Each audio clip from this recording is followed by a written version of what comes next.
ብቻ ይበቃ ነበር። ፌስቡክ፣ ከዛ ቲክቶክ፣ ኢንስታግራም፣ ሜሴንጀር፣ ቴሌግራም፣ ቫይበር ጨምሩ፣ ኢሞ፣ ከዛ ዋትሳፕ፣ ትዊተር፣ ሌላስ? የእናንተ ህይወት ራሱ እኮ አሁን ሁከት ነው። አሁን ሰው ሁከት ውስጥ ነው። በዚህ አሁን በመጣው በቴክኖሎጂ ዓለም በጣም ብዙ መተግበሪያዎች መጥተዋል አይደል? አፕሊኬሽንስ። ያ ሁሉ በየጊዜው ክሬት የሚደረግ ለምን ይመስላችኋል? ሰውን በደንብ ለማወክ እኮ ነው አይደለም? ነው መርካት አቅቶክ እኮ ነው። አሁን ዩቲዩብ ብቻ ይበቃ ነበር። ፌስቡክ፣ ከዛ ቲክቶክ፣ ኢንስታግራም፣ ሜሴንጀር፣ ቴሌግራም፣ ቫይበር ጨምሩ፣ ኢሞ፣ ከዛ ዋትሳፕ፣ ትዊተር፣ ሌላስ? ሌላ በጣም ብዙ አለ ደግሞ ምናምን፣ ስካይፒም ቢሆን ዙም፣ ሌላ ደግሞ የሆነ ነገር በጣም ብዙ ነገሮች ነው ያሉት ማለት ነው። እነዚህ ሁሉ ለምንድን ነው ክሬት የተደረጉት? ሰው እንደማይረካ በደንብ ታውቋል። ስለዚህ 10 ደቂቃ ቫይበር ላይ ትቆያለህ፣ 20 ደቂቃ ቴሌግራም ላይ ትቆያለህ፣ 30 ደቂቃ ዩቲዩብ ላይ ትቆያለህ፣ 5 ደቂቃ ጉግል ላይ ትቆያለህ፣ 15 ደቂቃ ፌስቡክ ላይ ትቆያለህ፣ 20 ደቂቃ ኢንስታግራም ትቆያለህ፣ 20 ደቂቃ ሜሴንጀር ላይ ትቆያለህ፣ 10 ደቂቃ ደግሞ ያው ቴሌግራም ትቆያለህ፣ 20 እናድርገው ደግሞ መልሰን ኢሞ ውስጥ ትቆያለህ። ይህ ሰውዬ እንዴት ያለ ጭንቅላት ነው ያለው? ከዚያ በኋላ ምንም ሀሳብ የለውም። ሁሉን አግብቶ ሁሉን ፈቶ ያድራል። በቃ እንደዚህ ነው በሀሳቡ ማለት ነው። ሁሉን ጨብጦ አንድም ግን እጁ ላይ የሌለው ሰው ሆኖ ይቀራል ማለት ነው። ዓለም ሰዎችን ልብ ብላችሁ ስሙ። ዓለም ሰዎችን የምትጎዳበት ዋናው መንገድ ምንድን ነው? ማባከን። እስኪ ማባከን ነው በሉ በደንብ አድርጎ ማባከን ማለት። አንድ ጸሐፊ ስለ መነኩሴ ሲናገር የጻፈው ንገረን። መነኩሴ ማለት ትኩረት ያለው ትክክለኛው ምንድን ነው ሰው ማለት ነው ብሎ ተናግሯል። በነገራችን ላይ መነኮሳት የሚመነኩሱት ለምንድን ነው ታውቃላችሁ? ለብዙ ሰዎች የሚመስላቸው ጋብቻ አንፈልግም፣ እኛ ጻድቃን ነን፣ እኛ ቅዱሳን እንደዚህ የሚመስሉ። በፍጹም ጋብቻ ኃጢአት ነው፣ አልወጣንም። ጋብቻ እንዲህ ቤተክርስቲያናችን ወርቅ ቤተክርስቲያን ያለች፣ እኛስ ጋብቻ ክቡር እንደሆነ ምን እንላለንም ነው እናውቃል። በዕለት በቅዳሴ ነው እንደዚህ የምትለው። በቅዳሴ በየሜዳውም አትድርም እንደዚሁ እየቀለደች። እንዲሁ ምን በቃ ክርስቶስ ባልን ይወክላል፣ ቤተ ክርስቲያን ደግሞ ሴቲቱ ትወክላለች። ማግባት እንደ ክርስቶስና እንደ ቤተ ክርስቲያን ሙሽርነት ነው ብላ በኤፌሶን 5 ላይ የምታስተምር ቤተ ክርስቲያን ናት። ጋብቻ ቅዱስ ነው። ሌላው ቀርቶ ክርስቶስ ጋብቻ ባይሆን ይወለድ ነበር። ባይኖር ምን ማለት ነው? ጋብቻ ባይኖር ድንግል ማርያም ባትወለድ ማለት ነው። እሷ በድንግልና ነው የወለደችው። እንዴት ሊወለድ ይችላል? ጋብቻ ክርስቶስ እንኳን ከሰማይ እንዲወርድ ምክንያት ነው። ባይኖር ክርስቶስ አይወለድም፣ እናቱ የትዳር ውጤት ስለሆነች። ታዲያ ለምንድን ነው መነኮሳት የሚመነኮሱት ስትሉት፣ በትክክል ክርስቶስን ማሰብ የሚችሉበት ምን ለመፍጠር ነው? ምን ለምትሉት ከባቢ አየሩን በሉት፣ በቃ እንደዚህ ያለ ማግኘት ነው። በቃ ክርስቶስን ብቻ ማሰብ እንዲቻል። ስታገባ በጣም ብዙ ነገር ነው ያለው፣ ግን አግቡ። ስታገቡ በጣም ብዙ ነገር ነው፣ ግን እያሰብከው ነው መግባት ያለብህ ነው። አሁን እኔ እዚህ ዋልኩኝ፣ ተነስቼ ሂጄ ቤቴ እተኛለሁ፣ ተመስገን። ስነሳ ማንን ነው የማስበው? ክርስቶስን ነው የማስበው። ስትነሳ አንተ ሚስትን ነው የምታስብ። ታስባለህ ማለት ነው።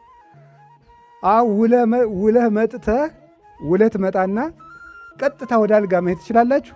ተመስገን እንዲያውም ዛሬ ራት አልበላ ማለት ትችላላችሁ? አትችሉም። እንዴ አታጫውተኝም እንዴ ትላለች።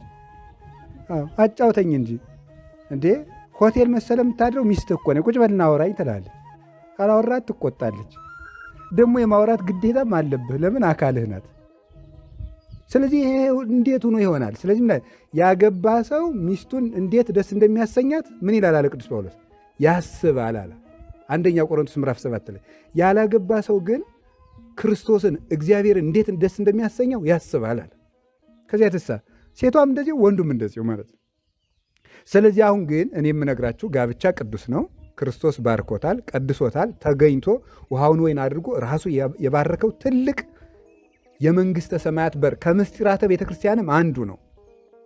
ከሰባቱ ምስጢራተ ቤተ ክርስቲያን አንዱ ጋብቻ ነው። ያለ ቁርባን የማይፈጸውም ለዚህ ነው። ተጠምቀ ሳትቆር እንደማትቀረው ሁሉ አግብተ ሳትቆር አይሆንም ማለት። ክርስቶስ የሌለበት ትዳር ምንድን ነው የሚባለው? ተራ አጥር ነው፣ ስብሰባ ነው። ክርስቶስ ያለበት ትዳር ነው ትዳር የሚሆነው። ግን የሆነ ሆኖ የምነግራችሁ ባላችሁበት ቦታም ሆነ የግድ መመንኮስ የለባችሁም። ሁሉም እንደተጠራበት ይኖር አይደል? ቅዱስ ጳውሎስ ሁሉ እንደተጠራ ይኖር ብሏል።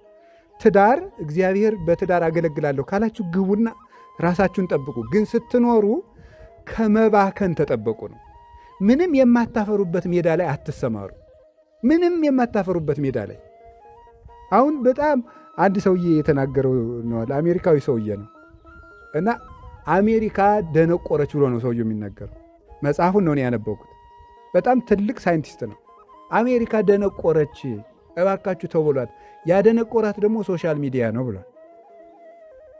ምክንያቱም ሰው በጣም ብዙ እውቀት ሚዲያ ላይ ስለሚያገኝ ያንን እያየ ብዙ የማውቅ እየመሰለው ግን ምንም የማያውቅ ላለመስማትም የሚፈልግ ትውልድ።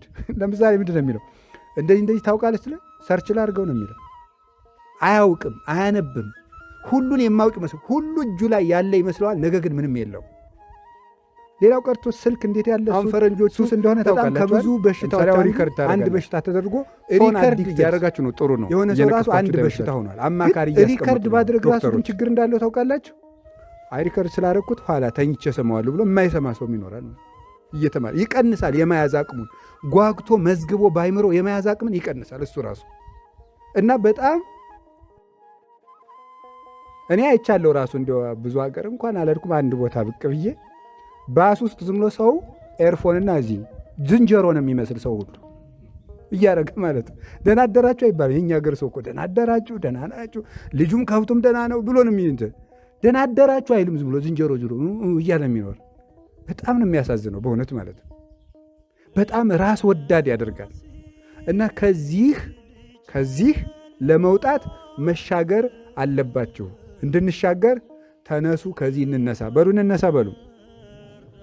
ተነሱ ከዚህ እንሂድ በሉ። እስኪ ከዚህ ምን እንበል?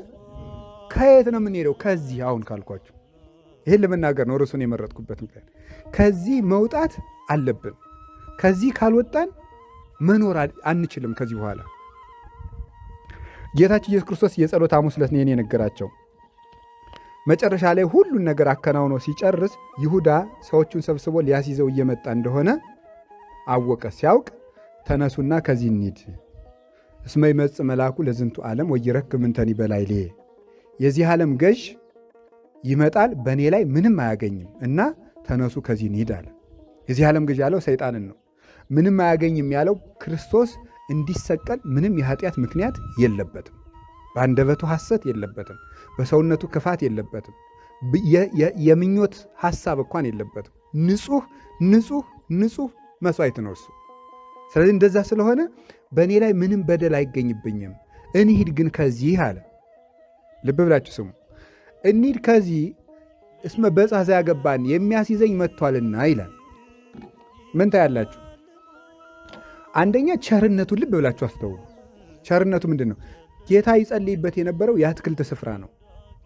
ይሁዳ እንኳን ያንን እየፈለገ ጋሬጣ እንዲግደው፣ እንቅፋት እንዲመታው፣ እንዲሰቃይ አልፈልግም። ራሱ ወጥቶ ከግልጽ ቦታ ላይ ለመያዝ ነው። ሁለተኛ ደግሞ ሁሉን አዋቂ መሆኑን ለማመልከት ነው። አምላክ ነው እርሱ። ሰው የሆነ አምላክ ነው። ሰው የሆነ አምላክ ስለሆነ እንደ ሰውነቱ እየደከመ፣ እንደ ሰውነቱ እየጸለየ፣ እንደ ሰውነቱ እየፈራ እኛን ለማዳን ያደረገውን ይሁሉ ግን እንደ ጌትነቱ ደግሞ የተደረገን ነገር ማንም ሳይነግረው ያውቃል። ዮሐንስ ወንጌል ምዕራፍ 2 ቁጥር 33 ላይ እንደተጻፈ ኢይፈቅድ ይንግርዎ ግዕዞ ለሰብእ እስመ ለሊሁ የአምሮ ለሰብእ፣ የሰውን ፈቃዱን ሊነግሩት አይሻም እሱ ራሱ ሰውን ያውቃልና ተብሎ እንደተጻፈ ሳይመረምር ይሁዳ እንደመጣ አወቀ። እንደገና ደግሞ ሶስተኛ የሚሞተው በፈቃዱ እንጂ በግድ እንዳልሆነ ለማስረዳት ነው። ሰውን ለማዳን ስለመጣ በግድ ተጨንቆ አሁን ሌሎች ሁሉ እገሌ ገሌ ማለት ምን አስፈለ? ብዙ የእምነት ድርጅቶች ክርስቶስ በመስቀል ላይ ሆኖ ሲያዩት አቅም የሌለው መስሎ ነው የሚታያቸው። አቅም የሌለው በግድ አይሁድ አሰቃይተው የያዙትን እንዴ ቀድሞ አሳይቶ አልነበረም? አላሳየም ወይ? አሳይቷል። ዮሐንስ ወንጌል ምዕራፍ 8 ላይ ተመልከቱ። አስተማራቸው። ምን ብሎ ያስተማራቸው? እናንተ የሰይጣን ልጆች ነው። ኧረ እኛ የእግዚአብሔር ልጅ ነን። የሰይጣን ልጆች ናቸው። እኛ አባታችን አብርሃም ነው፣ ሰይጣን አይደለም። እንዲህ አብርሃምማ ብትሆኑ አብርሃም እንደዚህ አላደረገ፣ እናንተ ግን እኔ ልትገሉ ትሻላችሁ አላቸው። አብርሃም አባታችሁ የኔን ቀን ሊያይ ተመኘ አላቸው። ተመልከቱ። 30 ዓመት ያልሞላ ሰውዬ ደግሞ አብርሃምን አየው ትላለ አሉት። ደግሞ ጭራሽ የባስ ብሎ ምን አላቸው? አብርሃም ሳይወለድ እኔ ያለሁ አላቸው። እንግዲህ ይውላችሁ በእውቀት አቅም የሌለው ሰው ማሸነፊያው ምንድን ነው? ዱላ ነው። አንድ ፈላስፋ ምን ብሎ ተናግሮ መሰላችሁ? አንድን ሃይማኖት ብዬ ልቀበለው የምችለው ብሎ 8 መስፈርቶችን ያስቀምጣል። ከዚያ ውስጥ አንዱ ምንድን ነው ይላል? ያን 8 መስፈርት እየዘረዘርኩ እጃችሁን አላጠፋም። ከዚያ 8 መስፈርት አንዱ ምንድን ነው ይላል? በጦርነት ያልተስፋፋ መሆን አለበት ይላል። ገብቷችኋል? ስለዚህ እምነቱ እውነት ሆኖ ሕሊናን አሸንፎ ሳይሆን ሰው ፈርቶ ነው ያመነ ማለት ነው። እንደዚያ ከሆነ እውነት አይደለም ማለት ነው። የተገለጠ እውነት አይደለም። ሰዎች የሃይማኖቱን ውሸትነት በሰይፍ ይጠብቁታል ማለት ነው። ክርስትና ግን እንደዚህ አይደለም። ለዚህ ነበር ጌታ ሐዋርያትን በትር እንዳትይዙ ያላቸው፣ ጫማም እንዳትይዙ፣ ስንቅ እንዳትይዙ ያላቸው ማቴዎስ 10 ላይ በጦርነት አስፋፉት እንዳይባል። ሐዋርያትን ራሱ 500 1000 ማድረግ ይችል ነበር። ብዙ ሰራዊት ሰብስቦ አደራጅቶ ሰው ፈርቶ አምኖ ነው እኮ እንዳይባል ጥቂት 12 ሰዎችን ነው የላከው። ይህንን ያደረገበት ምክንያት ክርስትና በሰላምነቱ ያሸነፈ እምነት ስለሆነ፣ በሰላምነቱ በእውነትነቱ የረታ እንጂ ወደዚህ አድርጉት ሐሳባችሁን፣ ጊዜያችንም እንድንጠቀም በሰላምነቱ ያሸነፈ እንጂ በጦር ያሸነፈ በሰራዊት ያሸነፈ በሰራዊት የረታ እምነት አይደለም። እና ጌታችን ኢየሱስ ክርስቶስ ወዶ ነው የሞተ፣ በግድ አልሞተም። 30 ዓመት ያልሞላ ሰውዬ አብርሃምን አየ ሲሉት አብርሃም ሳይወለድ እኔ ያለው ሲላቸው ምን አለ? ወነሱ እብነ ከመዩ ግርወ ሊወግሩት ድንጋይ ያነሱ ይላል። ሊወግሩት ድንጋይ ያነሱ። ወሃለፈ እግዚ ኢየሱስ ወታብኦሙ ጌታችን ኢየሱስ ክርስቶስም በመካከላቸው ተሰውሮ አልፎ ሄደ ይላል። ልብ ብላችሁ ስሙ። መያዝ አልቻሉም፣ ሊይዙት ፈለጉ። በመካከላቸው አልፎ ሄደ። ብርሃን ነው እሱ እኮ። ለዚህ ነው ዮሐንስ 8:12 እኔ ዓለም ብርሃን ነኝ ያለ። ብርሃንን በበር ዘግተህ አታስቀረው፣ በዓለም ሁሉ ነው የሚመጣ። ክርስቶስን ይዞ ማስቀረት አይቻልም። እንኳን ጥቂት ሰዎች አይሁዳውያን ይቅርና ሞት ይዘው ዘንድ አልቻለም ተብሎ አይደል የተጻፈው? ሞት ይዘው ዘንድ አልቻለም። የሐዋርያት ሥራ ምዕራፍ 2 ላይ ክርስቶስን እንኳን ሰው ሞት ራሱ ሊይዘው አይችልም። እርሱ ሕይወት ነው። ሕይወት ስለሆነ እንኳን እሱን በሱ ያመኑትን ሁሉ ሞት በእነዚህ ላይ ስልጣን የለው።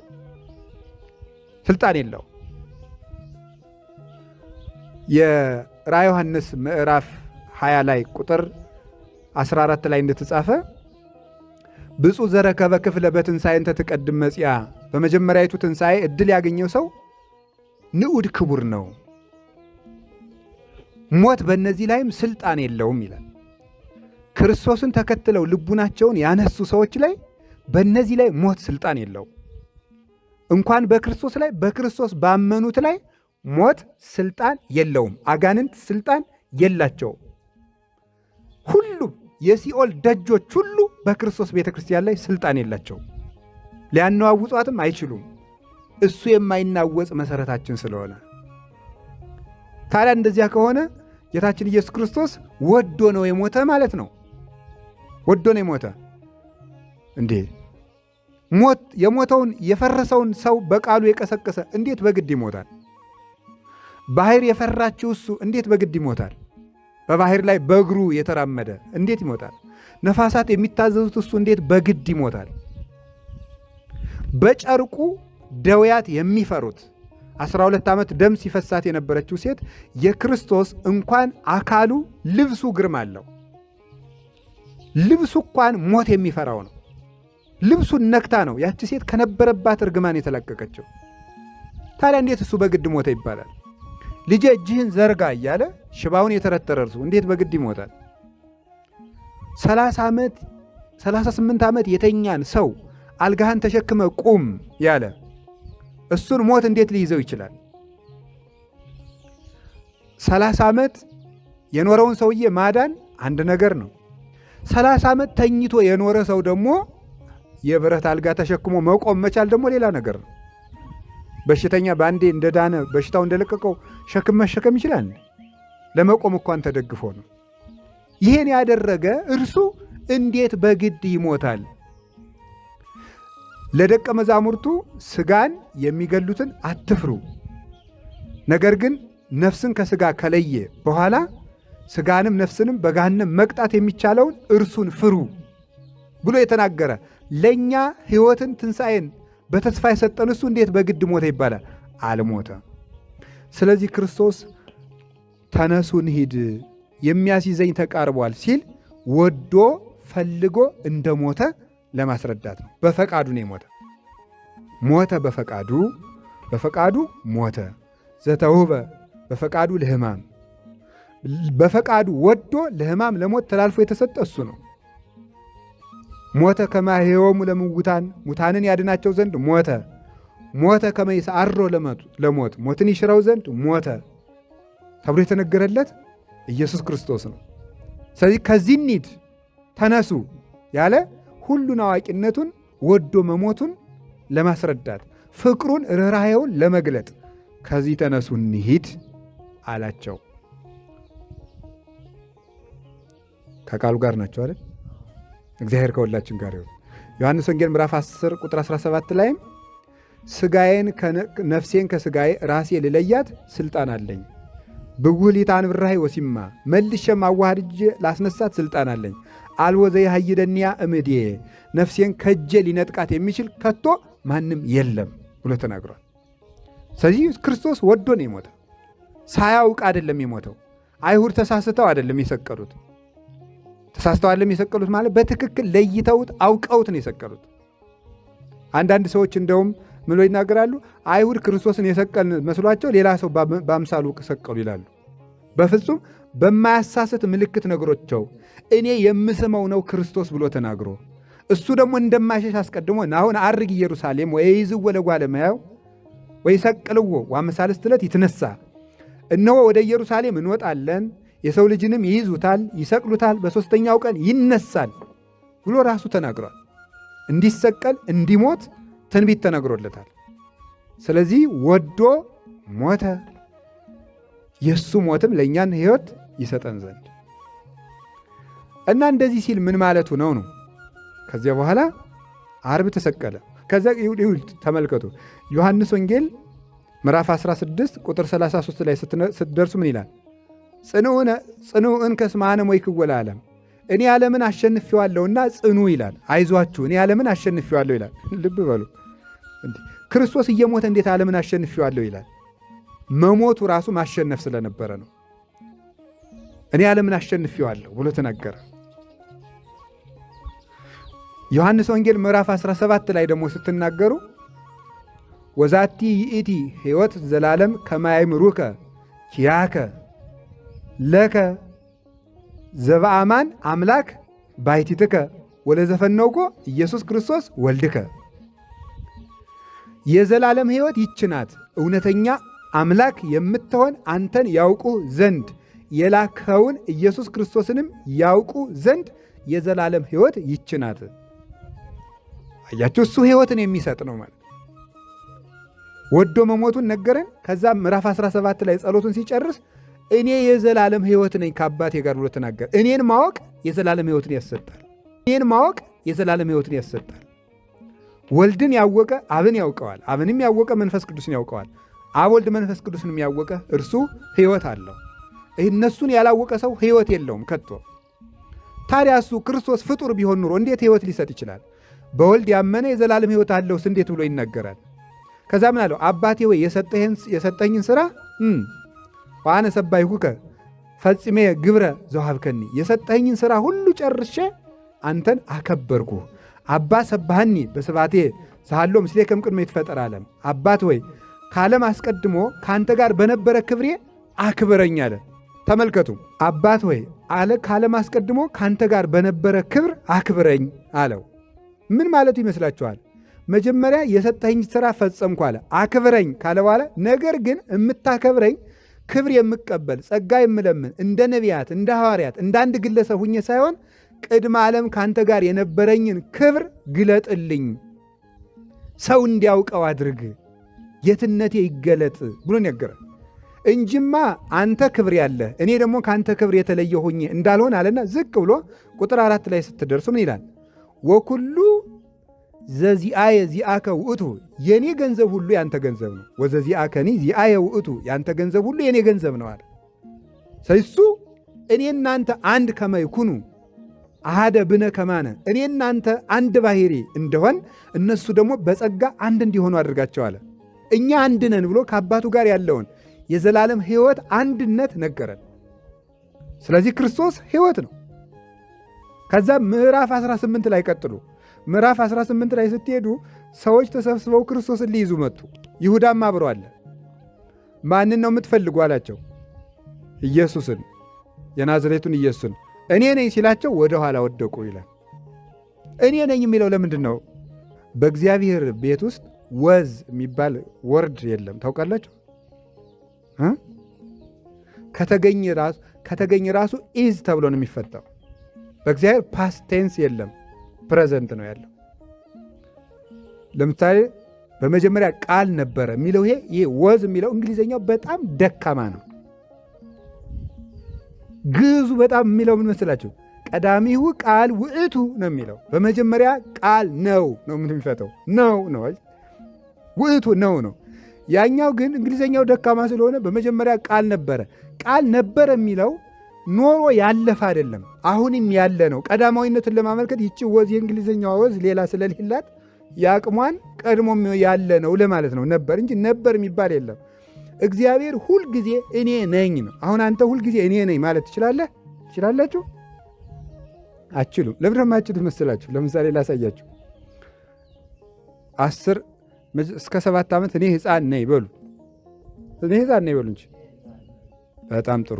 ከዛ ከፍ ስትሉ እኔ ምንድን ነኝ ትላለህ? ወጣት ነኝ ትላለህ። ከፍ ብለህ 40 ግባና ምን ትላለህ? እሺ 80 ግቡና ምን ትላላችሁ? ሽማግሌ። ስለዚህ እኔ ነኝ ማለት አንችልም ማለት ነው። ምክንያቱም እኔ ነኝ ማለት ሁልጊዜ በአንድ ማንነት መኖር እንችላለን ወይ ማለት ነው። ትችላለህ? አችልም? አይቻልም።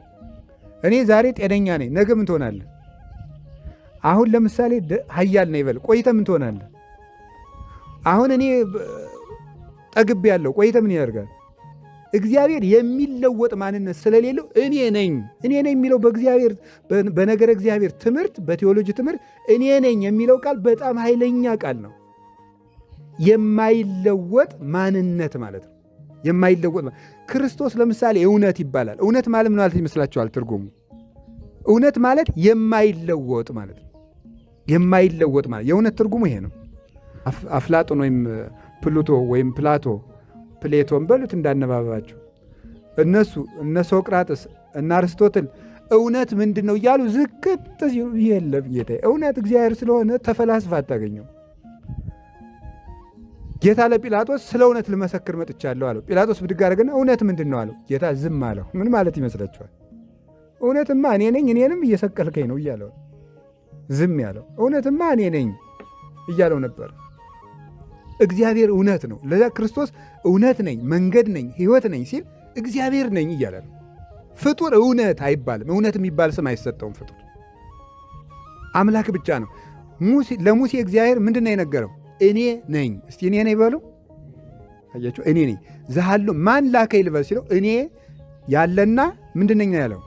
የሚኖር ነኝ። አልፋ ኦሜጋ ማለት ነው። መጀመሪያውና መጨረሻው ያለና የሚኖር ነው እንጂ የነበረና የሚኖር አይደለም የሚለው። ያለና የሚኖር ነኝ ያለው እኔ ነኝ። ጌታ በባህር ላይ እየተራመደ ሲመጣ ሐዋርያት በማይበል ውስጡ ነው እየተንጓለሉ ሳሉ ማይበሩ እያሰቃያቸው ሳለ ጌታ በእግሩ እየተራመደ መጣ። በእግሩ እየተራመደ ሲመጣ ምንድን ነው ያላቸው ይመስላችኋል? አይዟችሁ እኔ ነኝ። እስኪ በሉ እንጂ አይዟችሁ ምንድን ነው ያላቸው? እኔ ነኝ። እንድታሰምሩባት እኔ ነኝን። እኔ ነኝ ለክርስቶስ ዝም ብሎ ቃል እንዳይመስላችሁ። የዚህ ባህር ጌታ ማንኝ እያላቸው ነው። ምክንያቱም ማይበሉ እያወካቸው እያለ እነሱ የፈሩ ሲጀመር ውሃውን ነው እንጂ እሱን አይደለም የፈሩት። ማዕበሉ እያወካቸው እያለ እኔ ነኝ ማለት ነው። ይሄ ይለወጣል፣ መርከቡም ይለወጣል፣ የእናንተ አካልም ይለወጣል። እማልለወጥ እረኛችሁ ግን ማንኝ እያላቸው ነው፣ እኔ ነኝ። ሌላ ጊዜ በመርከብ ተሳፍረው እየሄዱ እያለ ማዕበሉ መርከቢቱን እስኪያሰጥማት ድረስ እሱ ተኝቷል። ተነስቶ ኧረ እባክህ አድነን ብለው ቀሰቀሱት። ተነስቶም እናንተ እምነት የጎደላችሁ ስለምን ትፈራላችሁ? ይሄ ምን ማለት ነው? ለምን ይመስላችኋል? ይሄ ቃል ገብቷቸው ጋር እናንተ እምነት የጎደላችሁ ስለምን ትፈራላችሁ የሚላቸው ለምንድን ነው? ማዕበሉን ሊሰጥም እየገነፈለ ነው። መርከቢቱ ልትሰጥም ነው። እምነት የጎደላችሁ ምን ማለት ነው? እየጠፋን ለምንድን ነው የማንፈራው ብትለው ከሱ ጋር እያለን አንጠፋም አትሉም ወይ ነው። ከሱ ጋር እያለን አንጠፋም አትሉም ወይ? እኔ እንደሆንኩ አታውቁም ወይ? ከዛ አይሁድን ደግሞ ምንድን ነው ያላቸው? እኔ እንደሆንኩ ባታምኑ ትጠፋላችሁ። በጣም ነው የሚገርመኝ። ለማያመንክሙ ከመ አነ ውእቱ ትመውቱ በኃጢአትክሙ፣ እኔ እንደሆንኩ ባታምኑ በኃጢአታችሁ ትሞታላችሁ አላቸው። ምን እንደሆንኩ ባታምኑ ያላቸው ወገኖች? እኔ እንደሆንኩ ባታምኑ ምንድን ነው? እኔ እንደሆንኩ ያዙልኝ። የናዝሬት ሰው እንደሆነ ያውቃሉ አያውቁም? እሺ የድንግል ማርያም ልጅ እንደሆነ ያውቃሉ አያውቁም? የሀገራቸው ሰው እንደሆነ ያውቃሉ አያውቁም? የ30 ዓመት ወጣት እንደሆነ ያውቃሉ አያውቁም? እና እኔ እንደሆንኩ ባታምኑ ምን ማለት ይመስላችኋል? አምላክ እንደሆንኩ ባታምኑ ማለት ነው። እኔ የምትለው ቃል ለእግዚአብሔር አንተ ነህ ነው። አንተ እኛ ነህ አንባልም፣ እሱ ነው። አንተ ግን ያው እስቲ በሉ አቤት። አንተ ግን ያው አንተ ነህ ምን ማለት ነው? እግዚአብሔር ማለት ምን ማለት ይመስላችኋል? እግዚአብሔር ማለት ነው። ገብቷችኋል? እግዚአብሔር ማለት ምን ማለት ነው? እግዚአብሔር ምናልባት አሁን ይህን ቃሉን መተርጎም ይቻላል በስነ መለኮት ትምህርት አባቶች ያስተማሩትን። ግን የመጨረሻው ስለ እግዚአብሔር የምታውቀው እውቀት እግዚአብሔር እንደሆነ ብቻ ነው የምታውቀው። እግዚአብሔር ራሱ እግዚአብሔርን እንደሚያውቅ ብቻ ታውቃለህ እንጂ ስለ እግዚአብሔር አውቆ የጨረሰ ፍጡር አልነበረም፣ የለም፣ ሊኖርም አይችልም። ይህን ነበር ያስረዳቸው። ስለዚህ ጌታችን ኢየሱስ ክርስቶስ እኔ ካንተ ጋር አንድ ነኝ ብሎ ነገረን።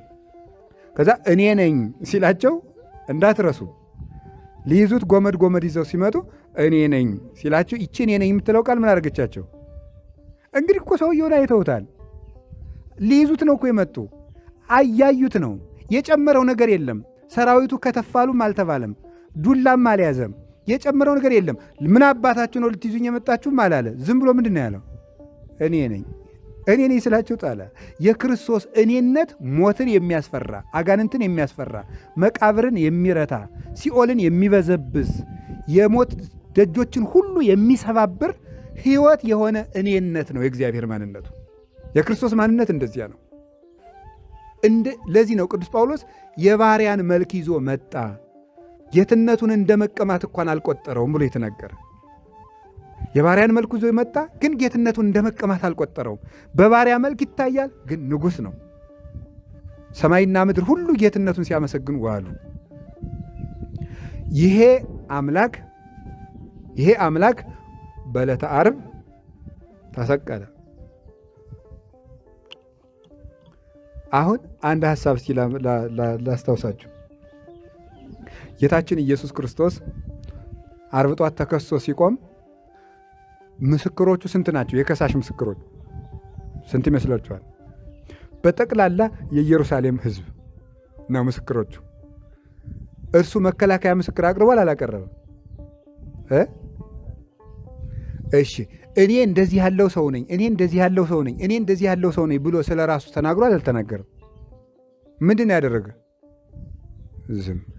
ከዛ ንጉሡ ምን ብሎ ነው የፈረደ? መጨረሻ ላይ በዚህ ሰው ላይ ምንም በደል አያችሁ? የዝምታውን ኃይል ራሱ አያችሁት? ዝም ብሎ የሚረታ ክርስቶስ ነው። ዝም ብሎ ነው የረታቸው ማለት። አንድ አልተሟገተም፣ ምስክር አላቀረበም፣ ዝም አለ። እንግዲህ ስለ ክርስቶስ ለጲላጦስ ሌላ ያስረዳው ሰው የለም። እኔ በዚህ ሰው ላይ ምንም በደል አላገኘው። በዝምታው ከሃሊነቱን ገለጠና ከዚያ ሰማይና ምድር ሁሉ የእሱን ጌትነት መሰከሩ። ፀሐይ፣ ጨረቃ፣ ከዋክብት ሁሉ ብርሃናቸውን ገፈፉ። ለእኛ ብርሃንን ሰጥተህ የፈጠርከን አንተ እርቃንህን ልትታይ አይገባም ብለው ለሱ እርቃኑ እንዲሸፈን ከ6 ሰዓት እስከ 9 ሰዓት ድረስ ምን አደረጉት? ብርሃናቸውን ሸፈኑ። አባ ጊዮርጊስ ዘጋስጫ ኢትዮጵያዊ ሊቅ ምን አለ? ፀሐይ ጸልመ ወርህኒ ደመ ኮነ ወከዋክብት ወድቁ ፍጡነ ከመ ይራዩ እርቃኖ ለዘአልበሶሙ ብርሃነ። ፀሐይ ጨለመ፣ ጨረቃ ደም ለበሰች፣ ከዋክብት ረገፉ፣ ብርሃን ያለበሳቸውን ጌታ ራቁቱን እንዳያዩ አለ። እንግዲህ ተመልከቱ፣ ፀሐይ፣ ጨረቃ፣ ከዋክብት ጌታቸውን አወቁ። አይሁድ ግን አላወቁትም። ቅዱስ ዮሐንስ አፈወርቅ ደግሞ ምን ብሎ የሚናገረው? አለት በክርስቶስ ደም ሲከፈት የአይሁድ ልብ ግን እንደተዘጋዋል አይደለም? እንደተዘጋዋል። አለት ግን የክርስቶስ ደም ጠብ ሲልበት ያን መሸከም አቅቶት ተከፍቷል። እነዚህን ሁሉ ኃይሎቹን መቃብራትን በመክፈት በደሙ ሙታንን በመቀስቀስ ከ500 ብቅ የሚሉ ሙታንን ወይም ከ500 በላይ የሆኑ ሙታንን ከመስቀሉ ስር አስነስቶ ቅዱስ ጳውሎስ አንደኛ ቆሮንቶስ ምዕራፍ 15 ላይ እነዚያ ከመስቀሉ ስር የተነሱ ባልንጀሮች ዛሬም በከተማ አሉ ብሎ እንደተናገረ የትንሣኤው ምስክር አድርጎ ዕለቱ የእሱ እንደሆነ ለማመልከት ዕለቱን ከፍሎ እስከ 6 ሰዓት ቀን ከ6 እስከ 9 ጨለማ ከዚያ በኋላ ብርሃን አድርጎ ቀንና ሌሊት ራሱ የእሱ ተላላኪዎች እንደሆኑ አሳያቸው። ተቀበረ። ታላላቅ የሆኑ ታላቅ ደንጊያ አምጥተው ዘጉ በመቃብሩ አፍ ላይ። የሮም ወታደሮችን ጠባቂ አድርገው ሾሙ፣ ቆለፉበት፣ በሮም ማህተም አተሙት።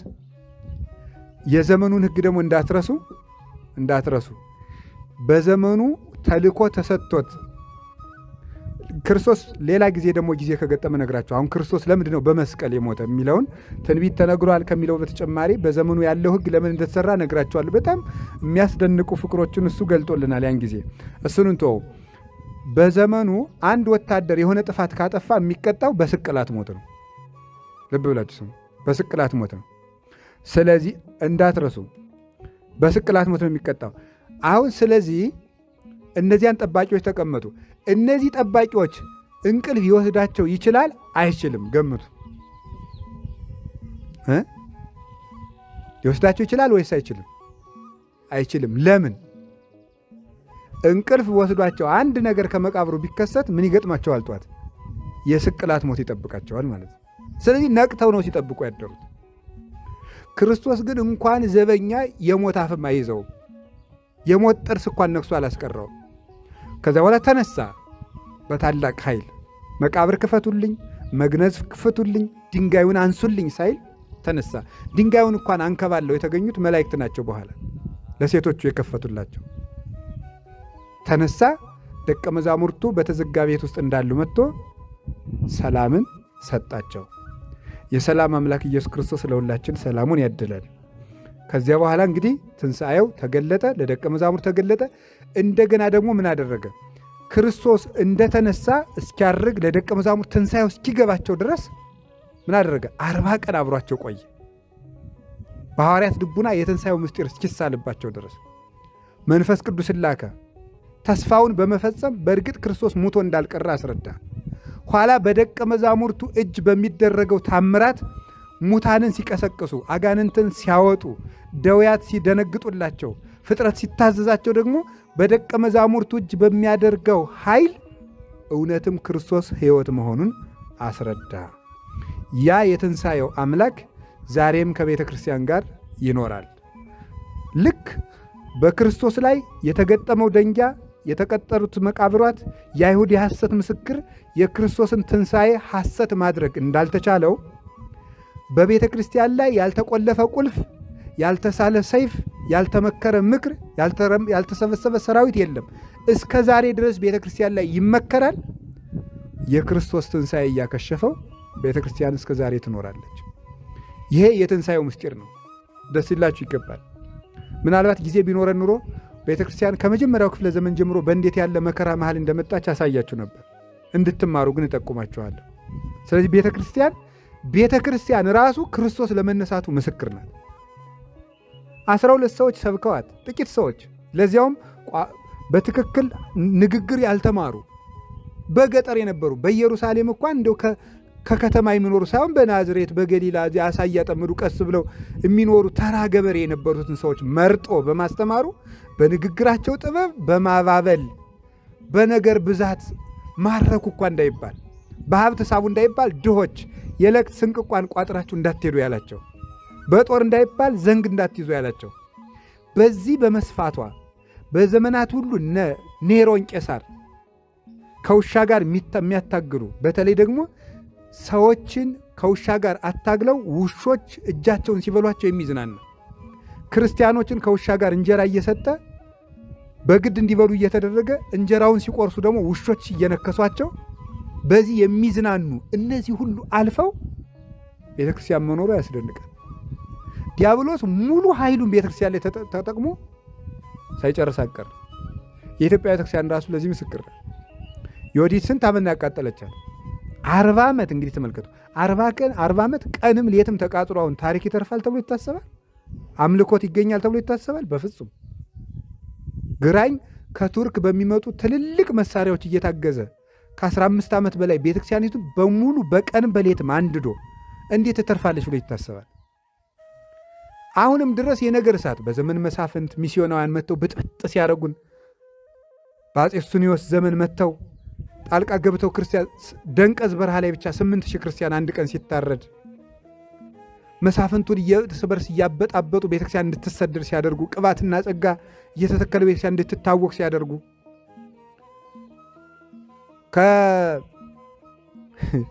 ከሃይማኖት እንደ ሞኝነት ሲታይ የኢትዮጵያ ኦርቶዶክስ ቤተክርስቲያን ያለማደግ ምንጭ ናት እስክትባል ድረስ የሁሉ እየተባለች ምናልባት የቤተ ክርስቲያን ልጆች ልንሞት እንችላለን። ቤተክርስቲያን ግን ትኖራለች። ለምን? የትንሣኤ ቤተ ክርስቲያን ስለሆነች። እስኪ በሉ ድገሙ። የምን ቤተ ክርስቲያን? ጨምሩ። የምን ቤተ ክርስቲያን ናት? የትንሣኤ ቤተ ክርስቲያን ናት። የሞት ቤተ ክርስቲያን ብትሆን ኑሮ እስካሁን ነበር የምትጠፋ። እሷ ተመልከቱ ከማይጠፋ ዘር ተወልደዋል ብሎ ስለተናገረ ጌታ ይችን ቤተ ክርስቲያን መንቀል አይቻልም። የወይን ሐረጓ ክርስቶስ ስለሆነ ስሩ ስለማይነቀል ይችን ቤተ ክርስቲያን መቁረጥ አይቻልም። ፍሬዋን ማጠውለግም አይቻልም። ፍሬያችሁ ለዘላለም ይኖራል ብሎ ሐዋርያትን ነግሯቸዋል። ዮሐንስ ወንጌል ምዕራፍ 15 ቁጥር 10 ላይ እፌንወክሙ ከመ ትፍረዩ እንድታፈሩ ልካችኋለሁ ወውቱ ፍሬክሙ ይነብር ለዓለም ያ ፍሬያችሁም ለዘላለም ይኖራል ብሎ ነግሮናል። ስለዚህ ይችን ቤተክርስቲያን ማጥፋት የሚችል ከቶ የለም። ክርስቶስ ተነስቷል። እንኳን ደስ ያላችሁ። እግዚአብሔር ለእናንተም ደግሞ የትንሣኤውን ብርሃን በልቡናችሁ ያብራላችሁ። አሁን እንደዚህ ከሆነ ተነሱ ማለት ምን ማለት ነው? እችን ብቻ ነግሬያችሁ ትምህርቴን ጠቅላለሁ። ተነሱ ከዚህ እንሂድ በሉ እስኪ። አቤት። አሁን ክርስቶስ ምን አለ ብለናል? ተነሳ በሉ እንጂ። ክርስቶስ ምን ብሏል? ክርስቶስ ምን ብሏል? ተነስቷል። ስለዚህ ምን እናድርግኛስ? መነሳት በሉ እንጂ። አሁን እኛ እንድንነሳ ነው የምነግራችሁ። ደግሞ ዛሬ ተነሱ ያልኩት ዝም ብላ የተነገረች አይደለች። ከዚህ እንሂድ ያላት በሉ እንግዲህ ይህ ነው። እንግዲህ ተነሱና ሐዋርያትን ተነሱ ሲላቸው ምን ብለው ነበር? ተኝተው በሉ። ምን አድርገው ነበረ? ከዛ ተነሱና ምን እንበላላቸው? ወዴት ነው የሚወስዳቸው? ወደ መስቀል በሉ። አዎ ወደዚያ እንሂድ አላቸው። ምን ብለው ስለነበር ነው? ተኝተው። አዎ አሁን እኛ ቤት ሁሉ ተኝቷል። እግዚአብሔር የተመሰገነ አይደል? ሁሉ ነው የተኛ። ምንም አይገባው። እንዴት ብለን እንደተኛን እንዴት አድርጌ ላስረዳችሁ እንደምችል አላውቅም። መተኛት ኃጢአት ነው። መተኛት ስንፍና ነው። መተኛት ድንቁርና ነው። አለማወቅ። አሁን እግዚአብሔር የተመሰገነ ይሁን እኛም ተኝተናል። ወደ ላይ እንኳን ከፍ ማለት ጥሩ አይደለም። ሁሉ በየደረጃው ሰክሮ ነው ያለ። አሁን እረፍት ውስጥ ነው። በቃ የቤተ ክርስቲያን ጉዳይ የሚገደው ከቶ ማንም የለም። በየመስኩ ሁሉም ሰው እንቅልፍ ውስጥ ነው ያለው። ከዚያ እንቅልፍ ተነሱ ነው የሚለን ጌታ።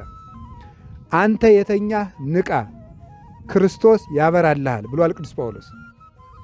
ኤፌሶን ምዕራፍ 4 ላይ ሲናገር አንተ የተኛ ንቃ፣ ክርስቶስ ያበራልሃል። ድንቁርና አንድ እንቅልፍ ነው። አሁን ታሪክ አናውቅም። የቤተ ክርስቲያን ታሪክ የሚያውቅ የለም። የቤተ ክርስቲያን ታሪክ መጽሐፍ ቅዱስን ሰው አያውቅም። መጽሐፍ ቅዱስን አሁን የሆነ ሰው መጥቶ እናታችሁን ላስተዋውቃችሁ ቢላችሁ ምን ትላላችሁ? እቺ እናትህ ናት፣ ስሟ ወይዘሮ መሰረት ትባላለች፣ የወለደች በዚህ ቀን ነው ቢላችሁ አሁን ምን ትላላችሁ? ኧረ አርፈ ተቀመጥ እኔ ያውቃታለሁ አትሉም ወይ? አዎ። አሁን የቤተ ክርስቲያን ምዕመናን መጽሐፍ ቅዱስን የምትኖር ቤተ ክርስቲያን የምትናገር አይደለችም። የምትኖር ቤተ ክርስቲያን መጽሐፍ ቅዱስ እንደማታውቅ መጽሐፍ ቅዱስ እንዲህ ነው የሚለው፣ መጽሐፍ ቅዱስ እንዲህ ነው የሚለው፣ መጽሐፍ ቅዱስ እንዲህ ነው የሚለው ብለው ገለባ ተሸክመው የሚመጡ ሰዎች እንደ አዲስ እንዳልበራለት ሕዝብ ሲቆጠር በጣም ነው የሚገርመኝ። ይሄ ምንድን ነው ያመጣው? ስንፍና ማለት ነው። መጽሐፍ ቅዱስ በቀን በቀን እንድናነብ ግጻዌ የሚባል መጽሐፍ አላት ቤተክርስቲያን። ግጻዌ ማለት 365 ቀን ከብሉይ ኪዳን አንድ፣ ከአዲስ ኪዳን አንድ፣ ከጳውሎስ መልእክት አንድ፣ ከወንጌል አንድ፣ ከሐዋርያት መልእክት አንድ፣ የሐዋርያት ሥራ አንድ አድርጋ በቀን በቀን እንድናነበው የተሰራ ቅዱስ ያሬድ የሰራው መጽሐፍ። ማንኛውም ኦርቶዶክሳዊ መጽሐፍ ቅዱስን በቀን የማንበብ ግዴታ አለበት። በቀን መጽሐፍ ቅዱስ አንድ ክርስቲያን በቀን 30 ምዕራፍ መዝሙረ ዳዊት የመጸለይ ግዴታ አለበት። ኦርቶዶክስ 30 ምዕራፍ። ምናልባት ሌሎቹ መጣችሁ በጌታ በኢየሱስ ስም መጽሐፍ ቅዱስ ልስበክ የሚለው አንድ ምዕራፍ መጽሐፍ ቅዱስ ሳይጸልይ ቁርሱን እየበላ ያለ አንብቦ መጥቶንም እንደዛ የሚለው ማለት አልጸለየም። ከጸለይም ጌታ ኢየሱስ ሆይ በቃ እንደዚህ አድርግ ብሎ መምጣት ነው። ግን በቀን ይውላችሁ አሁን ሰምታችሁኛል። አንድ ኦርቶዶክሳዊ መዝሙረ ዳዊት መጽሐፍ ቅዱስ ነው አይደለም፣ 30 ምዕራፍ መዝሙረ ዳዊት እንዲጸልይ ቅዱስ ጳውሎስ ኤፌሶን ምዕራፍ 6 ላይ መዝሙራትን ዘምሩ በሁሉ አመስግኑ ስላለ ቅዱስ ያሬድ 150ውን ዳዊት በ7 ቀን ከፍሎ 30 መዝሙር እንድንዘምር ታዘናል። 30 ምዕራፍ መጽሐፍ ቅዱስ የሚያነበው ኦርቶዶክስ መጽሐፍ ቅዱስ አታነብም ይባላል? በስጋ ወጥ ግጥም አድርጎ የበላን ሰውዬ ጦምክን ስለዋልክ እስኪ ቆሎ ይባላል? አይባልም በፍጹም እግዚአብሔር በሚያውቅ። ታዲያ መሳቂያና መሳለቂያ እንደማናውቅ ቤተ ክርስቲያን ከመሰረቷ ከቅጥሯ ጀምሮ አሁን ቤተ ክርስቲያን ውስጥ እያንዳንዷ ነገር በትርጉም ነው የምትደረገው። እያንዳንዷ በትርጉም የኔ ቆብ አሁን ይሄ ምን ይመስላችኋል? በዚሁ ማንኛውም ኦርቶዶክስ በልብሱ ባነጋገሩ ክርስቶስን የመስበክ ግዴታ አለበት። ክርስቶስን የመስበክ ግዴታ። ለምሳሌ እኔ አሁን ይሄ ቆብ አለ።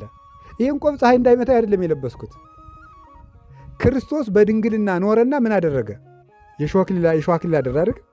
መነኮሳት በድንግልና ይኖሩና ምን ያደርጋሉ? የሾህ አክሊሉ ምሳሌ የሚሆን ቆብ ያደርጋሉ። ይሄ ቀሚሱ ክርስቶስ በዕለተ ዓርብ የለበሰውን ቀሚስ ነው የሚያመለክተው። አንተ በዕለተ ዓርብ ለእኔ ስትል ከለሜዳ እንደለበስክ እኔም ደግሞ ለአንተ ቀሚስ ተቀብዬ ለብሼ ያንተን መከራ እከተላለሁ ነው። ቢቻለኝስ ክርስቶስን በሞቱም ልመስለው እወዳለሁ ብሎ ቅዱስ ጳውሎስ ፊልጵስዩስ ምዕራፍ 3 ቁጥር 11 ላይ እንደተናገረ ያንን እንድንመስል ነው የተደረገው። ቅዳሴ ስንገባ ለምሳሌ ይሄ ቤተ ክርስቲያን ነው። ያቺ ቤተልሔም ትባላለች። ወደዚያ ዙራችሁ ማየት ትችላላችሁ። ቤተልሔም ነው ትባላለች ኦርቶዶክስ።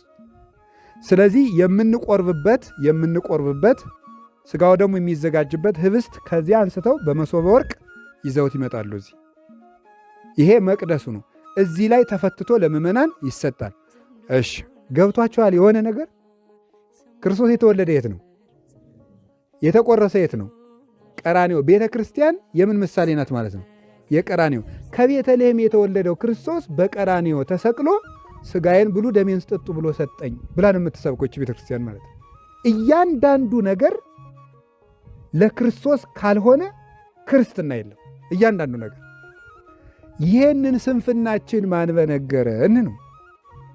እንዲህ ቅዱስ ጳውሎስ እኛ እኮ የቅዱስ ዮሐንስ አፈወርቅ ልጆች ነን። ቅዱስ ዮሐንስ አፈወርቅ ምን እንደሚል ታውቃላችሁ?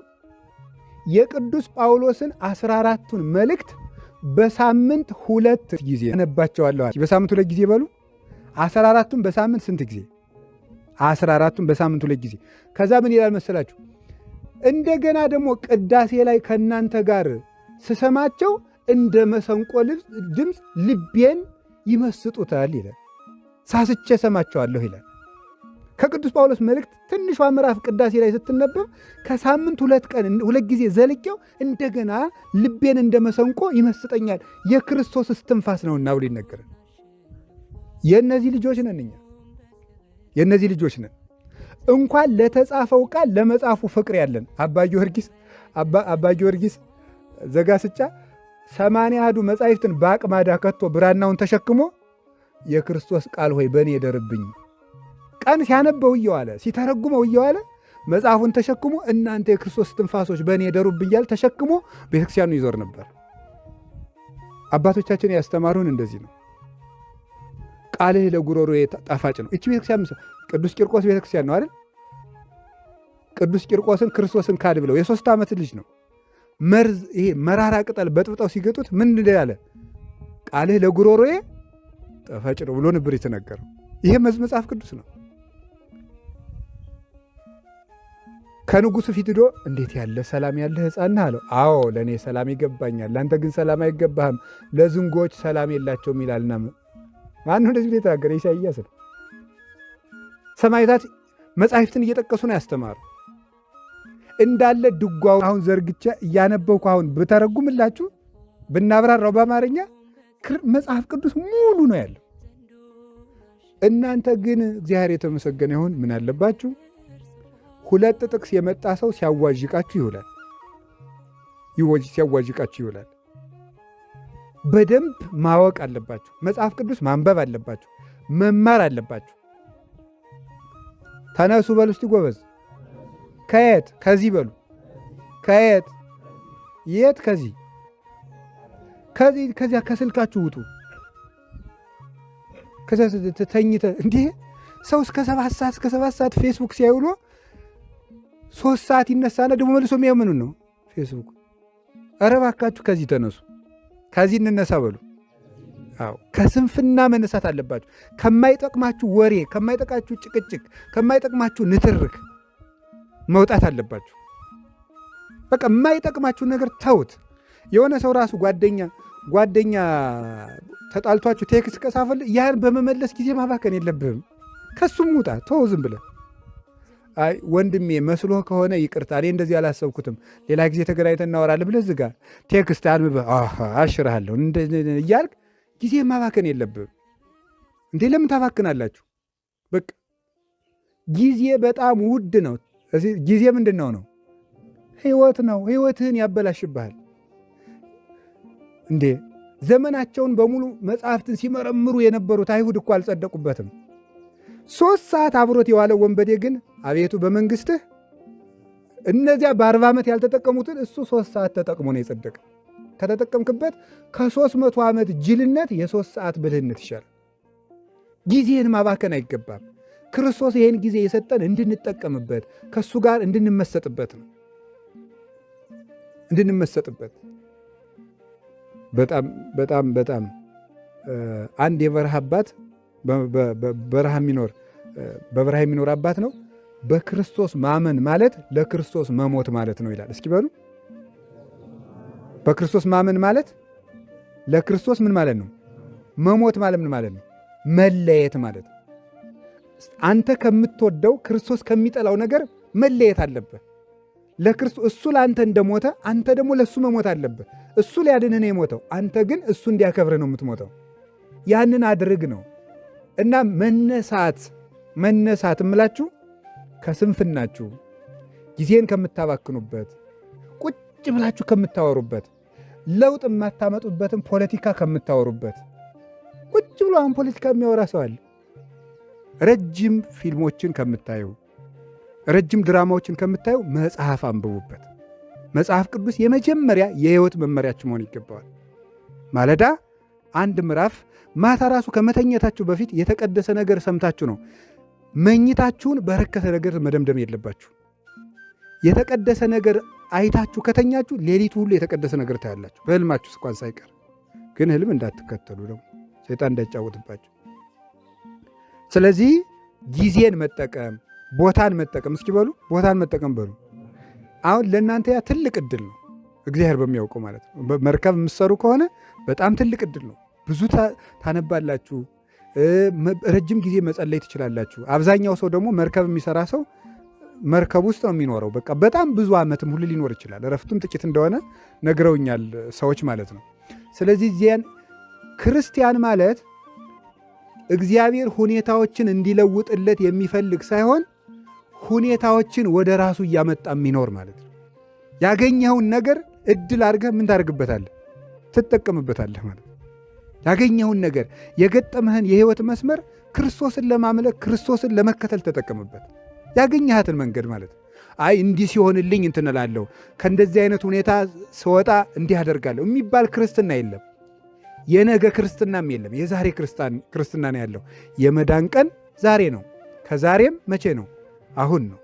ስለዚህ እኔ ከዛሬ ጀምሮ የምነግራችሁ ጊዜያችሁን በአግባቡ እንድትጠቀሙ፣ ሳትጸልዩ እንዳትኖሩ፣ ራሳችሁን በኃጢአት እንዳትሸነግሉ። ሰው ብቸኝነቱን የሚረሳው በምንድን ነው? በኃጢአት ነው። ብቻችሁን ረጅም ጊዜ ስታሳልፉ ወደማትፈልጉት ዝሙት፣ ወደማትፈልጉት መጠጥ ልትሄዱ ትችላላችሁ። ብቸኝነታችሁን በክርስቶስ አጽናኑት እንጂ በኃጢአት አታጽናኑት። በርኩሰት የሚጽናና ኃጢአት የሚያዳክም መጽናኛ ነው። ኃጢአት መልስ ሰጥቶ አያውቅም። ኃጢአት ሌላ ኃጢአት ማድረግ ይፈልግ። አንዳንድ ጊዜ ሰይጣን ከኃጢአት ወደ ኃጢአት የሚመራ ምን እያለ ይመስላችኋል? የዛሬ ላርግና ድግም አይደግመኝም። ከዛ ደግሞ ያ ደግሞ ምን ያደርጋል? ትዝታ ይጥልብሃል። ሪኮሊንግ ይጥልና ደግሞ መልሶ የዛሬ ላርግና አይደግመኝም። ኃጢአት መልስ ሆኖ አያውቅም የሚባለው ለዚህ ነው። ኃጢአት መልስ ሆኖ አያውቅም። መልስ የሚሆነው ንጽህና ነው። እና ንጽህናችሁን ጠብቁ። በነገራችሁ ላይ መርከብ በብዙ መንገድ ነው የተተረጎመው። መርከብ ንጽህና በመርከብ ነው የሚተረጎመው። ለምሳሌ መርከቡ ቢሰበር ጓዙ ምን ይላል? ጓዙ ምን ይላል? ይሰጥማል። የተጫነው ሰው ሁሉ ይሰጥማል። እና ንጽህና መርከብ ነው ይባላል። ንጽህና ምንድን ነው? መርከብ ነው። ንጽህና መርከብ ከሆነ ሰዎቹ ደግሞ ጓዙን ደግሞ እንደ ሌሎች እቅዶች ውሰዱት። በሕይወታችን እንደምናቅዳቸው እቅዶች ውሰዱት። ይኸውላችሁ መርከቡ ሲሰበር በመርከቡ ላይ የተጫኑት ሁሉ እንደሚሰጥሙ ሰው ንጽህናውን በኃጢአት ሲያቆሽሸው እቅዶቹ ሁሉ አብረው ይበላሹበታል። ተስፋው ሁሉ ይበላሻል። ሌላው ቀርቶ ልጸልይ ቢል እንዲሁነ ስትጸልይ አታፍርም እንዴ ይለዋል ማለት ነው። ስለዚህ መርከቡ ጥንቃቄ ሊጠበቅ ይገባል ማለት ነው። ንጽህናችሁን በደንብ አድርጉ። የጆሮ ንጽህና አለ። በጆሮአችሁ ርኩሰት ላለመስማት፣ በዓይናችሁ ርኩስ ነገር ለማየት የዓይን ንጽህና። የሰው የህይወት በሮቹ የሚባሉት እነዚህ አምስቱ ናቸው። በእነዚህ በአምስቱ ህዋሳት የሚገቡት ነው ህሊናውን ማርከስ የሚጀምረው። እሱ ረጅም ነገር አለው። እሱን አንብባችሁ ድረሱበት በደንብ አድርጋችሁ። ሰው እነዚህን ከጠበቀ ህሊናው ሊረክስ አይችልም። የሚያየውና የሚሰማው ነገር የሚያረክሰው እና የረከሰ ነገር ላለማየት መርከባችሁን ጠብቁ። ከዛ ሌላው እንዳይበላሽባችሁ። እቅዳችሁ ይበላሻል፣ ተስፋችሁ ይበላሻል፣ ስራችሁ ይበላሻል፣ ገንዘባችሁ ይባክናል። ሁሉ ነገር የሚበላቸው መርከቡ ሲሰበር ነው። ከቃል ጋር ናችሁ። ሌላው መርከብ በሆድ ይመሰላል። እስቲ ሆድ በሉ። መርከብ እንግዲህ አንድ መርከብ ስንት ቶን እንደሚጭን 100 ቶን መጫን ያለበት መርከብ 200 ቢጭን ምን ይሆናል? አቤት ሆድ መርከብ ነው። ያለ መጠን ስንጨንበት ምን ይሆናል? ይሰጥማል። ምንድነው የሚሰጥመው? ሆዳም ሰው እቅድ የለውም፣ ሰጥሟል። በሆድ ምንም እቅድ የለውም፣ ተስፋም የለውም። እንደዚሁ ነው ቤተ ክርስቲያን፣ እንደዚሁ ና ሰው እየሞተ ነው፣ እንደዚህ ችግር ደርሶ ስትሉት ያው ነው ምን ታደርጋለህ እያለ መብላት አይዞርለትም ሁሉ ማለት ነው። አስጥሞታል። በቃ እንዲሁም የሚለው እኔ በነገራችን እንዲህ ነው የሚለው። እንዲሁም እኔ እንዲህ አይነት ጭንቅ ነገር መስማት አለ፣ ይቅርታ አድርግልኝ፣ በቃ እኔ ቀለል ብሎ መኖር ነው የምፈልግ ይላል። ይሄ የሚያደርገው ምንድን ነው? ሆዳም ነዋ። ሆዱ በቃ አስጥሞታል። ሌላ መስማት አይፈልግም። አብሶ የሀብታም ልጅ ከሆነ ደግሞ ይብሰዋል። ምክንያቱም እያደረጉ ነው። ኖ ልጄን የሚያስጨንቅ ነገር አትንገሩብ እየተባለ ነው የሚያድገው። እና ሆዳም አትሁኑ። መጥናችሁ መብላት አለባችሁ። ጾም መጾም አለባችሁ። አሁን ብለው ፈረንጆቹ አቅቷቸው ወደኛ እየሮጡ እየመጡ ነው። እግዚአብሔር የተመሰገነ ይሁን። ለምንድን እየመጡ ነው የምላችሁ? ድሮ ጾም ነውር ነው። የምግብ መፈጨት ልመት እንሽርሽሪት የሚካሄደው በየስንት ሰዓቱ ነው አሉ? በየ4 ሰዓቱ። አሁን ግን በ24 ሰዓት አንድ ጊዜ መብላት ወይም መጾም ከካንሰር ይጠብቃል። ተመስገን። እንኳን ካንሰርን አመጣው እግዚአብሔር። ስለዚህ መጾም ራሱ ለጤና ጥሩ ነው ብለው ቁጭ አሉ ማለት ነው። ድሮ ምናል መኖር ማለት መደሰት ነው። በቃ የፈለግከውን ነገር ስራ አሉ። አሁን ሳታኒክ ባይብል የሚባል ታትሟል። የሰይጣን መጽሐፍ ቅዱስ ማለት ነው። ሳታኒክ ባይብል የሚባለው ታትሟል እና አትስረቅ ካለ ስረቅ ነው የሚል አስርጋለሁ። ጊዜ ቢኖር ኑሮ አነብላችሁ ነበር። ቤት ነው ግን ያለ መጽሐፉና ሲገርመኝ ነበር። ተቃራኒ ነው። ክርስቶስ የምታዝኑ ብፁዓን ናችሁ ይላል። እሱም ደግሞ ደስ ይበልን፣ የምትደሰቱ ብፁዓን ናችሁ አለ። አሁን ደስታን ፍለጋ እኮ ነው። ከሴት ጋር ደስታ አልበቃው ቢል ሰው ምን ጀመረ? ግብረ ሰዶማዊ። ሴቷ ከወንድ ጋር የምትደሰተው ደስታ ቢያንሳት ሴት ከሴት ጋር። ይሄንን ያመጣው ምንድን ነው? በቃ ስክር ማለት ደስታን መርህ ማድረግ ነው። አሁን ግን ሲያቅታቸው ኖ መኖር ማለት መደሰት ሳይሆን ሰልፍ አክቹዋላይዜሽን ነው አሉ። ራስን ምን ማድረግ ነው? ማግኘትና እውን ማድረግ ነው። አሁን ይሄን ካመጡልን ዌልካም ብለን ሰልፍ አክቹዋላይዜሽን ማለት ዳዊት ለሰሎሞን ምን ያለው ነው? ልጄ ሆይ ሰው ሁን በሉ እስቲ። ሰው ሁን። እንደ እንስሳ ሳይሆን እንደ ማን መኖር ነው? ሰው መሆን፣ እንደ ሰው መሆን ነው። ስለዚህ ታስባለህ፣ አስቦ መኖር ነው። እንድታስብ የሰው ክብሩ ማሰቡ ነው። አስበህ ስትኖር ከእንስሳት ትሻላለህ። ማሰብ ስታቆም አውሬ ትሆናለህ። ስለ ዝምድና አታውቅም፣ ስለ ጾም አታውቅም፣ ስለ ምንም አታውቅም።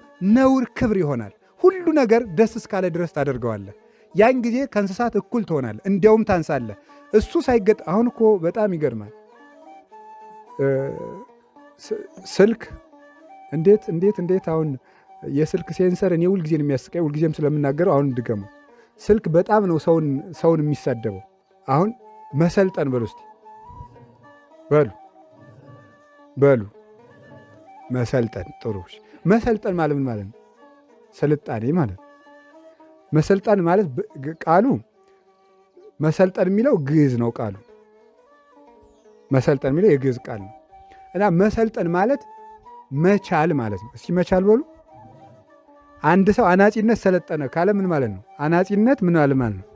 ቻለ ማለት እና መሰልጠን ማለት ምን ማለት ነው? መቻል። ጥሩ ነው። አሁን ስልክ ሰልጥኗል። ይሄ ምንድን ነው የምትሉት? በፊት የፊት ፓስወርድ የሚባል ፌስ አይዲ ነው ምንድን ነው? እንደዚህ ታሳየዋለህ። አሁን እኔ ሌላ ሰው መጥቶ ኖ ይላል። ሰልጥኗል ማለት ነው። ሰው ግን አሁን አያውቅም። የሚረባውን አያውቅ፣ የሚጎዳውን አያውቅ፣ የሚያገባትን አያውቃት፣ የምታገባውን አታውቅም። ስልክ ሰልጥኗል። ግርም ነው የሚያደርገኝ ሴንስ እያደረገ አሁን ሰው ቢሰርቁት አያውቅ፣ የሚሰርቁትን አያውቅ፣ የሚያጠፉትን አያውቅ፣ የሚያለሙትን አያውቅ። ሲደግፉ ይደግፋል፣ ሲነቅፉ ይነቅፋል። ሆ ሲሉት ሆ ይላል፣ ውጣ ሲሉት ይወጣል፣ ግባ ሲሉት ይገባል። ዝንጀሮ ሆኗል ሰው። ስልኩ ነው የሰለጠነ ወይስ ሰው ነው የሰለጠነ? ስለዚህ ቆርቆሮ በሰው ላይ ሰልጥኗል። ሰው ግን በቆርቆሮ ላይ መሰልጠን አልቻለም። ሰው ቆርቆሮን ተጠቅሞ ስራ መስራት አልቻለም። ቆርቆሮ ሰልጥኖ ግን በሰው ላይ ስራ እየሰራብን ነው።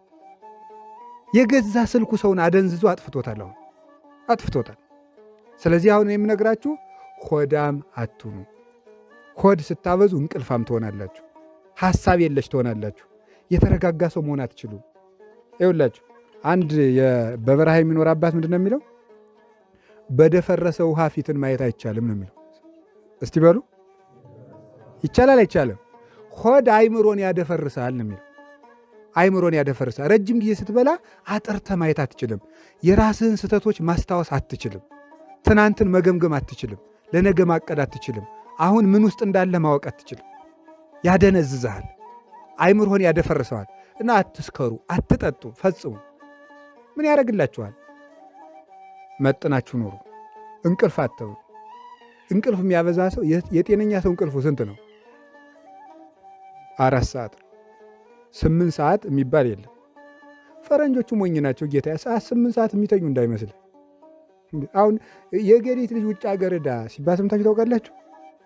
ከዚህ መጥተው እዚያ በኋላ ጥሩ ቀሚስ ለብሰው ጥሩ ፖርሳ ይዘው መጥተው በከተማው እንዴ እያሉ ሲያወሩ ሲዝናኑ ከርሞ ይመጡ ይመስላችኋል? ምሽት 12 ሰዓት እስከ ጠዋቱ 12 ሰዓት ይሰራሉ፣ ቁመው ማለት ነው። 12 ሰዓት ሰው እንዲህ እንደቆመ ይሰራል። 12 ሰዓት ታክሲ ይሰራሉ፣ ንድድ እያደረጓቸው ሞተር እየጋለ ማለት ነው። 12 ሰዓት ይሰራሉ። ለእኛ ነው ይሄ ንድፈ ሐሳቡ ለእኛ ነው የሚነገረን፣ ለእነሱ ስራው ነው የሚነገር። ገንዘቡን ለእነሱ ኃጢአቱን ለእኛ ነው የሚሰጡን ፈረንጆቹ። እብደቱን ለእኛ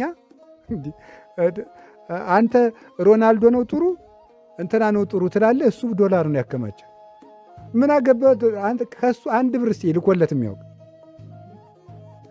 እስቲ እንዲያው ለበዓል እንዲያው አንድ በግ ብሎ ልኮላችሁ ያውቃል? ምን ጨነቀ እሱ? የጫማ ቁጥሩን ሳይቀር የምሸመድዱ ምን በወጣችሁ ነው? እንትና ሊያገባህ ነው። ምን አገባህ አንተ? እኮ አላገባህም። የምታገባበት አንድ ጎጆ አልቀለስክም። 5 ብር የለህም። እንትና የሚባለው ተጫዋች ሊያገባ ነው። ምን ጨነቀ? እንትና የሚባለው ዘፋኝ ሊያገባ ነው። እንደዚህ ያለ ነገር መቅረት አለበት። በትክክል መኖር መጀመር አለባችሁ። እስኪ መነሳት በሉ በሉ ከዚህ ተነሱ በሉ እስኪ። ከምን? ከሆዳምነት በሉ። አዎ ከወሬ ደግሞ አንድ ልንገራችሁ እስኪ።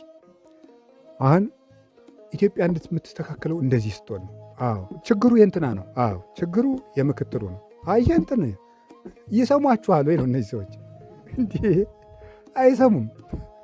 ሌላ ነገርና ሌላ ዓለም ውስጥ ናቸው። ላይሰሙ ለምን ጊዜን ታባክላለህ? ዝም ብለህ ስራህን ስራ ጌታዬ። እኔ እውነቴን ነው። አሁን መጥቶ ሰው እንዲህ ነው ፖለቲካው እንዴት ያዩታል ኢትዮጵያ? እኔ ምንም አላይም። እኔ የማየው አሁን ማስተማር ነው፣ ድርሻዬ ማስተማር ነው። ምን ማለት እንደሆነ ግን ገብቷቸዋል። የራስህን ስራ ለማይሰማ ሰው አትናገር። አይሰሙህም። ጊዜን የሚያበቃው እንትና እንደዚህ ያደረገው እንትን ነው የእንትን ኃላፊው ነው ምናምን አይደለም። አልገባህም? ገብቷል እንዴ? አረ ሰዎቹ አይሰሟችሁም። እውነቴን ነው። ዝም ብላችሁ አታውሩ፣ ስራችሁን ስሩ። ዝም ብላችሁ ሰምታችኋል። የማትጠቀሙበትን ጩኸት አትጩሁ። ለውጥ የማታመጡበትን ንግግር አትናገሩ። ሰው አይሰማችሁም። አሁን እኔ ብድግ ብዬ እንትን የተከበራችሁ የኢትዮጵያ እንትኖች እና እንትኖች ብላውን ይሰሙኛል? ቁጭ በል መነኩሴ ብዙም ስራውን በለፍልፍ ብለው ስራዬን ነው የሚሰራ። እኔ ስለዚህ አልናገርም እንዴ፣ ስራዬን ነው የምሰራ። ስራችሁን ስሩ። ዝም ብላችሁ ትምህርታችሁ የምትማር ከሆነ ተማር፣ እየነገር ከሆነ ነግር። ዝም ብለህ ስራህን ስራ። ለውጥ የምታመጡበት ነገር ላይ ብትከራከሩ ጥሩ። ያን ለባለ ድርሻ መተው አላችሁ። ስለዚህ ከምነው ነፃ የምንወጣው? በሉ ንገሩ እንጂ ወሬ። ቲክቶክ ታውቃላችሁ አይደል? ቲክቶክ ለምንድን ነው የተፈጠረ? ሰው ሁሉ የወሬ ሱሱን እንዲወጣል። ሰው ወሬያም ስለሆነ ያወራል። ቲክ ሚንስ ቆርጠ መውሰድ ነው አይደል?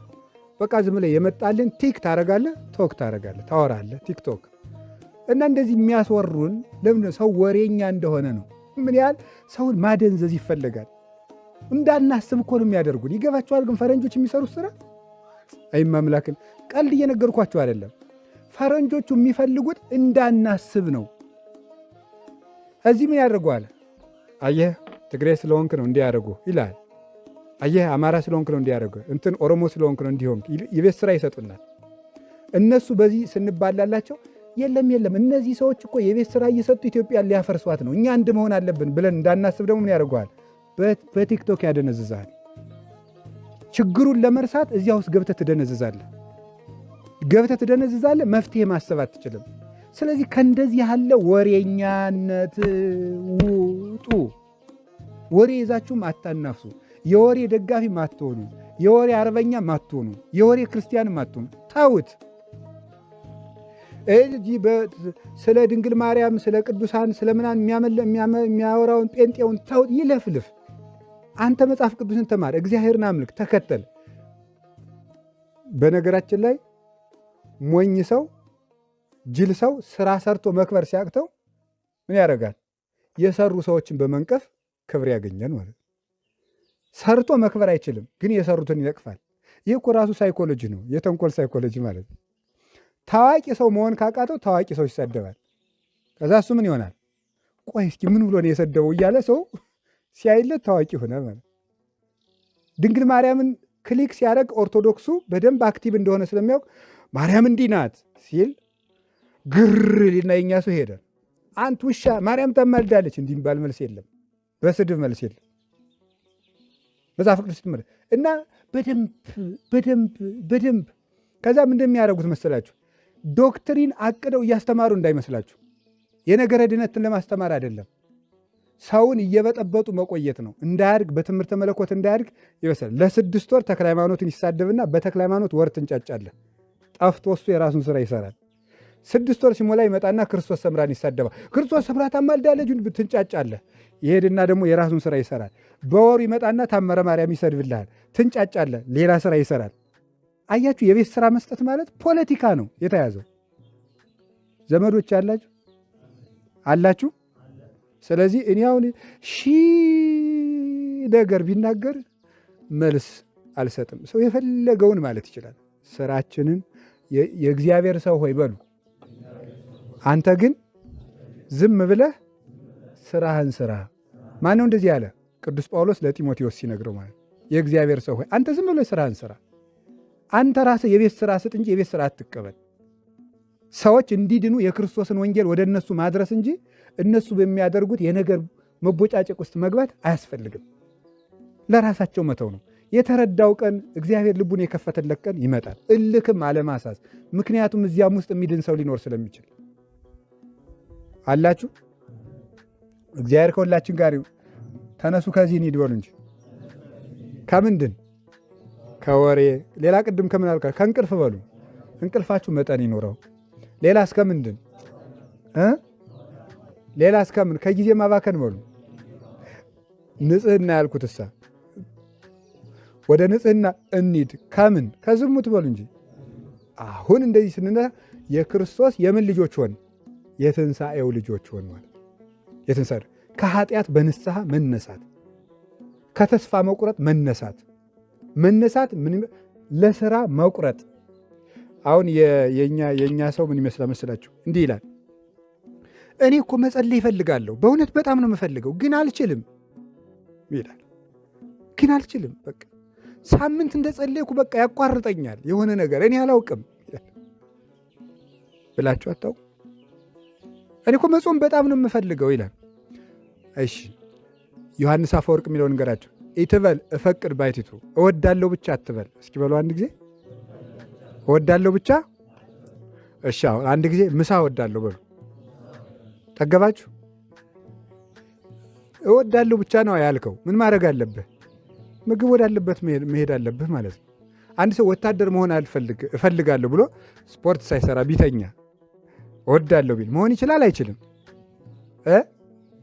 እኔ ሹፌር መሆን እፈልጋለሁ እና መንጃ ፈቃድ ተለማመድ። ኖ ሹፌር አይሆንም የሰውዬ። እኔ ምርት እፈልጋለሁ እና ቆፍር። አይ ብርድ ይመታኛል። እንዲህ የምንፈልገው ኖሮ ለምንፈልገው ነገር ደግሞ ዋጋ መክፈል የማንችል ሆነን ዋጋ ማምጣት አንችልም። አንድን ነገር ለፈለጋችሁት ነገር ዋጋ እንደምትከፍሉ እርግጠኞቹ ነው። ዋጋ የከፈልንለት ነገር ነው ክርስትና ማለት። ክርስትና ማለት ክርስቶስ የሚወደውን ነገር መርጠህ መስራት እና ለዚያ ደግሞ ዋጋ መክፈል ነው። የምንከፍለው ነገር ደግሞ ምንድን ነው? ፍላጎት ነው። ስለዚህ ዋጋ መክፈል አለብን። እወዳለሁ ብቻ አትበል። ስለዚህ ፈንቅለህ የያዘህን ነገር ቆርጠህ ውጣ ለማለት ነው። ከዚህ እንሂድ። ከተስፋ መቁረጥ ውጡ፣ ከውድቀት ውጡ፣ ካለማወቅ እንዴ ቅድም ረስታችሁብኝ ነው እንዴ? ከድንቁርና ውጡ አላልኳችሁ? እሺ ሙዚቃን የሙዚቃ መሳሪያዎችን በደንብ አድርጎ የፈለሰፈው ሰው ማን የሚባለው? ቤትሆቨን ነው? ሞዛርት ነው?